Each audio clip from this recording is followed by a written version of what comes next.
L'Union européenne doit relever 3 défis. Le premier défi, c'est celui de la formation des meilleurs scientifiques et de ceux qui seront les meilleurs experts de la révolution scientifique.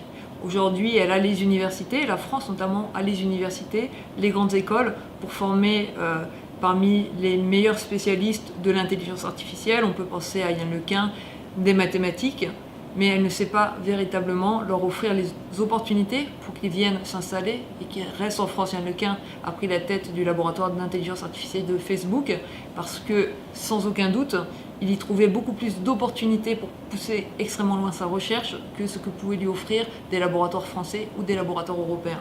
Donc, premièrement, l'Union européenne est en capacité de former des scientifiques extrêmement brillants qui joueront et qui jouent un rôle majeur dans la révolution scientifique, mais elle n'est pas en capacité totalement de les conserver sur son territoire.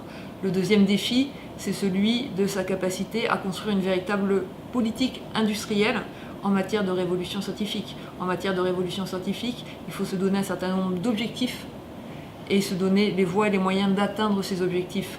Le premier de ces objectifs, de mon point de vue, c'est d'être capable de transformer des startups que l'Union européenne est capable d'incuber de façon avec beaucoup de qualité. Par exemple, en France, vous avez le premier incubateur de start-up au monde avec Station F, donc on peut incuber des start-up. Il faut se donner la possibilité de transformer ces start-up en PME, ensuite de transformer quelques-unes de ces PME en entreprises de taille intermédiaire, et enfin de construire véritablement des leaders qui auront un rôle majeur sur la scène économique numérique mondiale. Or, aujourd'hui, on a la capacité d'incuber un certain nombre de start-up. On a des jeunes entrepreneurs extrêmement brillants qui vont avoir des idées géniales et qui vont les mettre en œuvre, mais avec une limite, c'est que ces startups aujourd'hui, finalement, sont les sous-traitants des géants américains et des géants chinois. Et puis, le troisième défi que l'Europe doit relever, c'est de se mettre en capacité d'anticiper et de comprendre et de connaître ce que vont être les principaux sujets de la révolution scientifique d'après-demain. Aujourd'hui, ça ne sert à rien de faire la course derrière les technologies d'aujourd'hui, ça ne sert à rien de faire la course derrière les technologies de demain, parce qu'elles sont déjà prises en charge par des géants américains, chinois et russes. Par contre, l'Europe a la capacité de créer des acteurs économiques extrêmement puissants qui pourront être les leaders des évolutions technologiques d'après-demain si elles sont dans les moyens.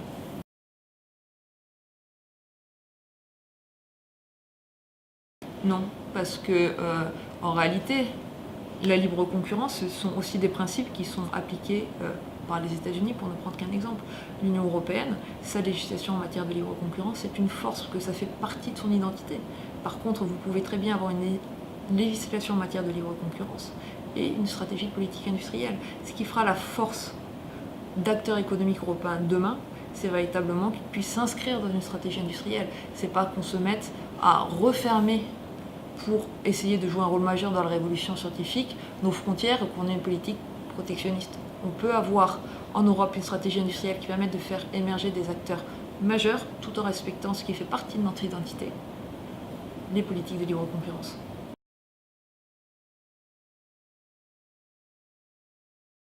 Il faut véritablement que les dirigeants européens et que les citoyens européens se saisissent de cette révolution scientifique et se saisissent de cette révolution scientifique comme une opportunité.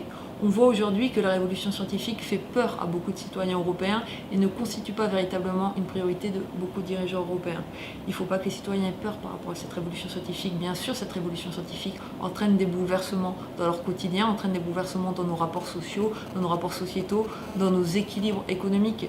Mais avec une Europe qui pense véritablement les choses, cette révolution scientifique peut être un moteur de croissance économique. Cette révolution scientifique peut permettre de créer de nouveaux emplois. Elle en détruira, mais elle peut permettre de créer de nouveaux emplois. Et donc il ne faut pas qu'elle soit perçue comme une crainte, il faut qu'elle soit perçue comme une opportunité. Et au niveau des dirigeants européens, aujourd'hui il y a quand même une certaine prise de conscience. On le voit en France avec ce que conduit Cédric Villani sur l'intelligence artificielle.